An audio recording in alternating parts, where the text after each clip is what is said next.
It's me, Diane Brandon Moody. I'm back again with 50 Something Love, a new podcast for women 50 and above. If you're a guy, you can listen too, but it's mostly the women I'm talking to. So this episode is Tell Me a Dating Story. I reached out to some of my people to get me to tell them, for them to tell me some of their stories, and I'm going to have to save those for another time. But so I'm going to tell you some of me. If you want to go back to episode 1, my shitty first podcast, you will see and hear all about how my husband and I met on Craigslist. It's the story that I tell, that I've been telling for 6 years now. We've been together 6 years, married for 5. In a couple of weeks is our anniversary, so we're pretty close. Um, but anyway, this is the second podcast ever.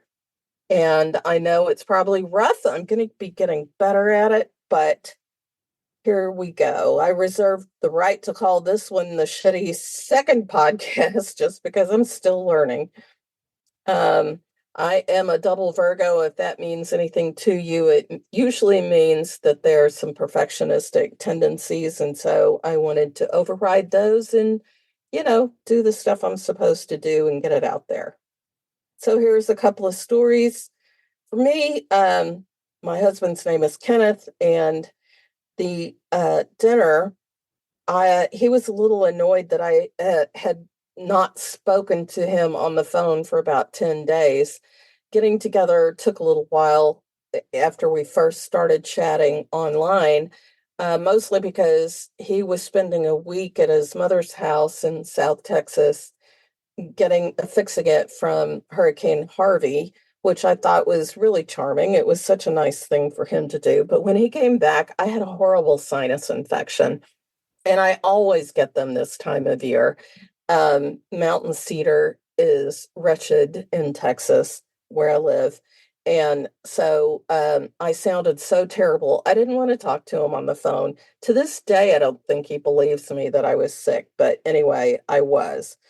So then he got even further slightly annoyed, not at me, but just the situation, when I suggested we go get some coffee.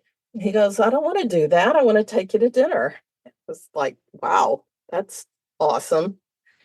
Most guys were doing the coffee, look you up, straight and down, up and down, and then, walking away. It felt very transactional and not at all good. So when he said dinner, I was absolutely delighted. Um, so but he just didn't realize that that's what was common, was the coffee thing. So it's not that I wanted coffee. I thought dinner was great. Um, so he made one, excuse me, there goes that mountain cedar. Um, the thing that really was attractive to me was he was making an effort.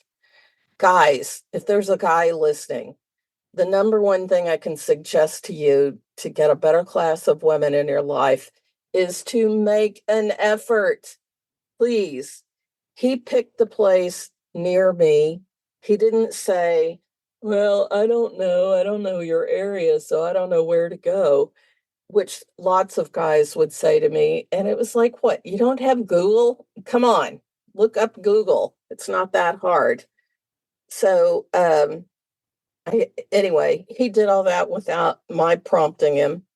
He told me the place where we were going. It was Papa Do's by the ballpark in Arlington. If anybody here is local and knows where that is. And so I thought it was super cool that he picked that. He asked me ahead of time if that was an okay place for me. And I said, sure, I love it. It's a good place. It has Cajun kind of seafood. It's delicious. And he made reservations, which I thought was lovely. And he also gave me a rose, one rose, not a bunch of roses. A bunch of roses would have been too much. A super fancy restaurant would have been too much. That would have been heading toward love bombing, and love bombing's not a good thing. But the extent that he went to, I thought was absolutely charming. And he was insistent on paying for dinner. There was just no thought in his mind that I should be paying for dinner. And I loved that. That was so chivalrous to me. Yes, for the guys who were going, but you could have paid your half. You're right, I could have. I had a job that was good enough. I could have paid for my own dinner. That's not the point of it, though. The point of it is he made the effort and he wanted to show that he cared that I had a good time. That's what was super sexy about it. I have to say he made up his mind a whole lot quicker than I did. Um, by the third date, he was super digging me. I liked him, but I needed more time. I wanted to move slower. This isn't a bad thing. Moving slower is a good thing. Anybody can feel really good about their date for 10 minutes or 2 weeks or a month or whatever. It takes time. You want to see what they're like when they have the flu. Is he a big man baby, or, can he buck up and deal with it? How does he treat you if you have the flu? What are you like when you travel together? You need time for that kind of stuff. I would have to say that one trait that really is important to me was reliability. Now, that doesn't sound too sexy. I know it doesn't. But in the scheme of a marriage, reliability is extremely important. Does he do what he says he's going to do? Does he show up when he says he's going to? All of that is super duper important because you need somebody who does that.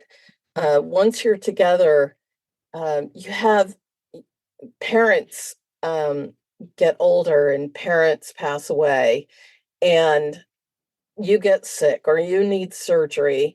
I had a small instance of uterine cancer and had to have a hysterectomy. He couldn't have treated me better that whole time. It was fantastic to not have to worry about how I'd be treated in addition to, what was this cancer like? It turned out to be super small. It's gone. I don't have to worry about it anymore. But the process itself took a while, and I'm glad that I had him in my life when that happened. Um, so guys, if you're listening, again, do what you say you're going to do, show up when you say you're going to show up, call when you say you're going to call. All of that adds up to trust and reliability, and that is super important to a woman, or it should be. Ladies, if you're listening to me, this should be a number one trait you're looking for. Um, so if you have any funny dating stories, I'd love it if you'd send me some. info@dianebrandonmoody.com is my email. That would be great because I think they're fun to share. I don't want the mean ones. I just want the funny ones.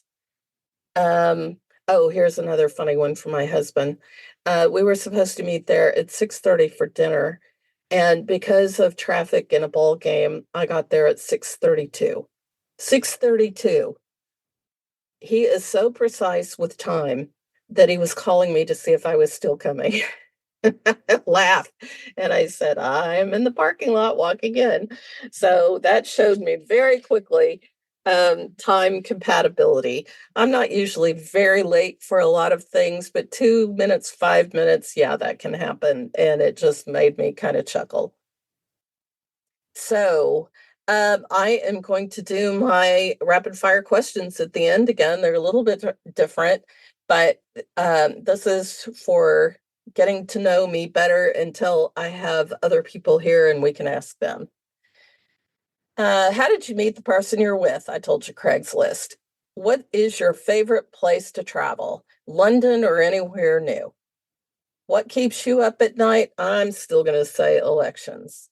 What's your favorite curse word? It's still motherfucker. Who is your celebrity crush? I already answered David Cassidy and John Hamm. I'll have others later. David Cassidy, man, my world revolved around him when I was 10 years old. God rest his soul. What's your favorite food? Burgers. Your guilty pleasure? Jack the Ripper documentaries. I can't get enough of them. So here is my sign off. And again, I got it from ChatGPT, and I think it's just so terrible that I laugh at it every time. Until we rendezvous again in the magical world of 50 something love, this is your host, Diane Brandon Moody, asking you to have some champagne for no reason and spread love like confetti. See you later, ladies. Bye bye.